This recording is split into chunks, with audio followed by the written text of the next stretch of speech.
The Nintendo Switch OLED released just over 2 years ago in October of 2021.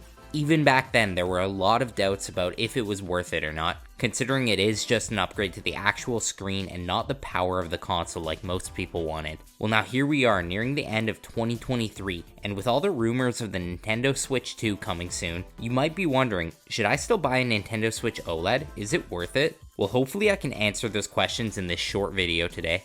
One day I plan on making a video about how the Nintendo Switch grew into my favorite console of all time over its 6-year lifespan. When I initially traded in my PS4 for one, a decision fueled by hype around Breath of the Wild and Super Smash Bros. Ultimate, I felt like I made a huge mistake. However, over the years, the Nintendo Switch's library of games has grown into something quite special. Now, this is not just because of Nintendo exclusive games, but also because of excellent ports like Skyrim, Diablo 2, and so many more. Even the online service, which initially faced a lot of criticism, is now well worth it with the solid retro games included. It really has my favorite overall library of games out of any console on the market today, and that's one of the reasons it's the only console I collect physical games for. Now, if you are someone who genuinely utilizes the handheld modes such as myself, the Nintendo Switch OLED is a fantastic option. I owned an original Nintendo Switch beforehand, and the upgrade was absolutely stunning. I chose to play through Final Fantasy X mostly handheld just to watch those bright colors pop on the gorgeous OLED display.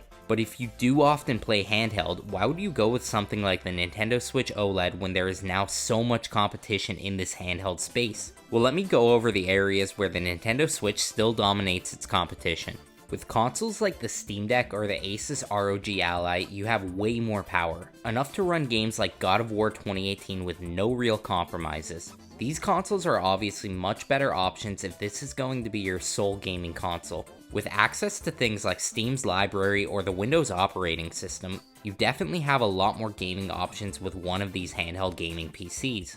But I will make the argument that most of these new handheld gaming PCs aren't really all they seem, due to the extremely lackluster battery life. When playing games like the previously mentioned God of War 2018, there have been many reports of the Steam Deck battery not even lasting an hour. This means that in order to actually get the most out of this console, you either need to game in fairly short intervals or have it plugged in all the time. While that may not seem like a big deal to you, it is one of the real compromises with these handheld PCs, and it's the real argument for choosing a Nintendo Switch instead. While the Nintendo Switch is not nearly as powerful and cannot run the same games, even when running the most intensive games on the console, the battery will still last you well over 3 hours, making it quite practical for those handheld gaming sessions. On top of this, I'd argue that Nintendo still has the best exclusives out of any console on the market, and all of those games can only be played on a Switch. So is the Nintendo Switch OLED still worth buying today? Well, here's what really makes that a difficult question to answer.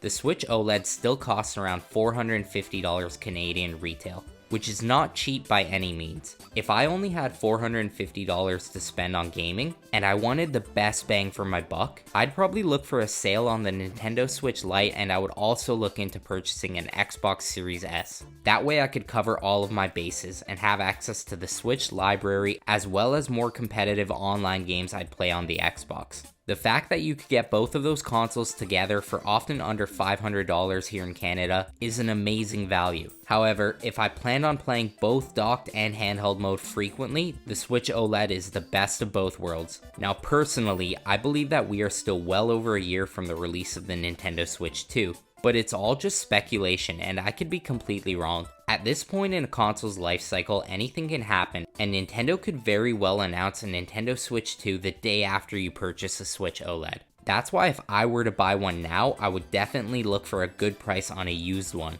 I've seen them on Facebook Marketplace for as low as $300 Canadian, and sometimes even with a couple of games included. As someone who owns 2 Nintendo Switch OLEDs, that is the route I would take if I were to buy one today. So hopefully this video helped you determine if it's still worth it for you to buy a Nintendo Switch OLED today. If it did, and if you enjoyed it, you can support the channel by leaving a comment down below or liking this video. And I want to take a moment to thank all of my subscribers as we just hit the YouTube partner requirements, which is incredibly exciting for me. As always, I appreciate you watching, don't forget to subscribe, and I will see you in the next one.